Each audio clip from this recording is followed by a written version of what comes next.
हमारे शास्त्रों में, हमारे पुराणों में एक बात बहुत स्पष्ट रूप से कही गई है। कलयुग में यदि कोई देवता अपने भक्तों के सबसे अधिक समीप है तो वे हैं श्री हनुमान जी, क्योंकि हनुमान जी चिरंजीवी हैं। और चिरंजीवी होने का अर्थ केवल इतना नहीं कि वे आज भी विद्यमान हैं। उसका अर्थ यह है कि वे आज भी अपने भक्तों के कष्ट को वैसे ही देखते हैं जैसे त्रेता युग में देखते थे। हनुमान जी ऐसे देवता हैं जो अपने भक्तों का दोहाक देखा नहीं जाता। भक्त रोता है और संकट मोचक पहले पहुंच जाते हैं। अब प्रश्न यह है, हनुमान जी तक पहुंचा कैसे जाए? शास्त्र कहते हैं कोई कठिन साधना नहीं, कोई भारी नियम नहीं, कोई दिखावा नहीं, बस एक ही मार्ग है, श्री हनुमान चालीसा। यदि कोई व्यक्ति सच्चे मन से, श्रद्धा से, विश्वास से हनुमान चालीसा का नित्य पाठ करता है तो उसके जीवन में कुछ घटनाएं घटित होती हैं। यह घटनाएं बाहर से चमत्कार लग सकती हैं, लेकिन वास्तव में यह अंतःकरण की यात्रा होती है। अब ध्यान से सुनिए। पहली अनुभूति, जब कोई साधक प्रतिदिन श्रद्धा से हनुमान चालीसा पढ़ने लगता है तो कुछ समय बाद उसे यह अनुभव होने लगता है कि वह अकेला नहीं है। कोई है जो उसके आसपास है, जो उसकी रक्षा कर रहा है। यह अनुभूति शब्दों में नहीं बताई जा सकती। यह वही जानता है जो नियमित पाठ करता है। हनुमान जी स्वयं यह आभास करा देते हैं। डरो मत, मैं यही हूं, और जहां हनुमान जी होते हैं वहां श्री राम की कृपा अपने आप आ जाती है। दूसरी अनुभूति, धीरे धीरे ऐसा होता है कि बिना हनुमान चालीसा पढ़े दिन पूरा नहीं लगता। मन अशांत रहता है, अधूरापन सा लगता है, और उसी के साथ व्यक्ति के वचनों में बल आ जाता है। उसकी बातों में वह जाने लगता है, क्योंकि हनुमान जी अष्ट सिद्धि और नवनिधि के दाता है, और जो उन्हें सच्चे भाव से पूजता है वे उसे अपने जैसा बना देते हैं।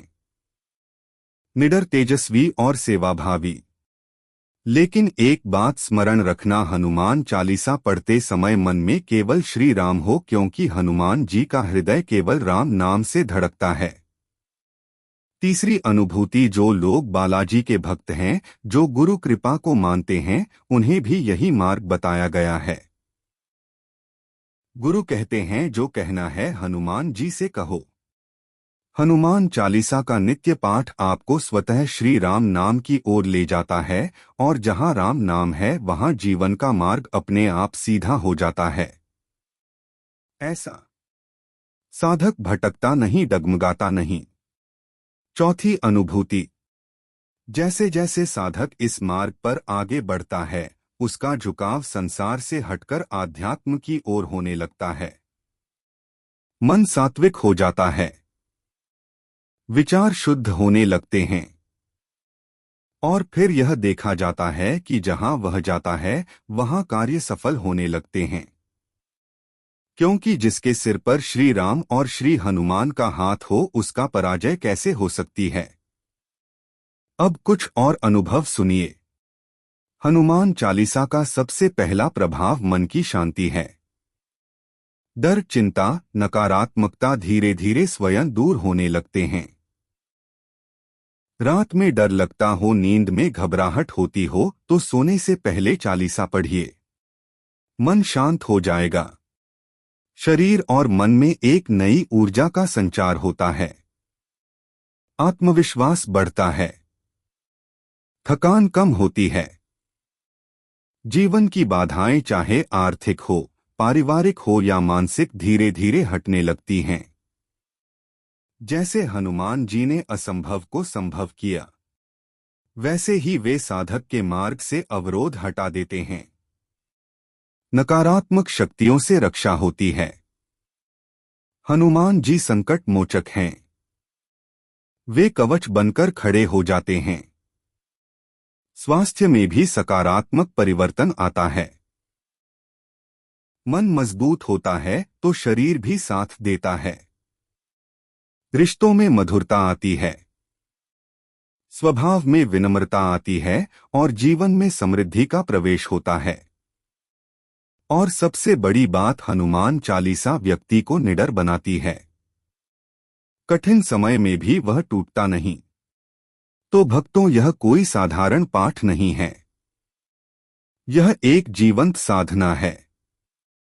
जो इसे अपने जीवन का हिस्सा बना ले, उसका जीवन अपने आप ईश्वर की ओर मुड़ जाता है।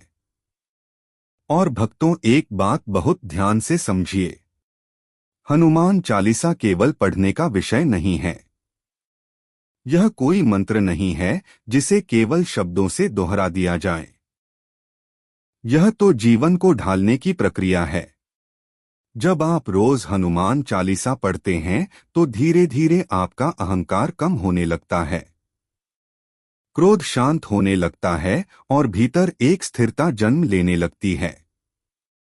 आप देखेंगे, जो बातें पहले आपको विचलित कर देती थी, अब वे आपको हिला नहीं पाती। जो लोग पहले आपको दुख पहुंचा देते थे, अब वे आपकी शांति को नहीं छीन पाते।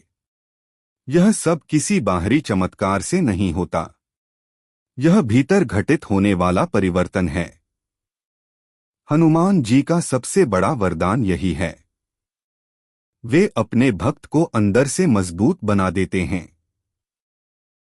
और जब मन मजबूत हो जाता है तो परिस्थिति अपने आप छोटी लगने लगती है।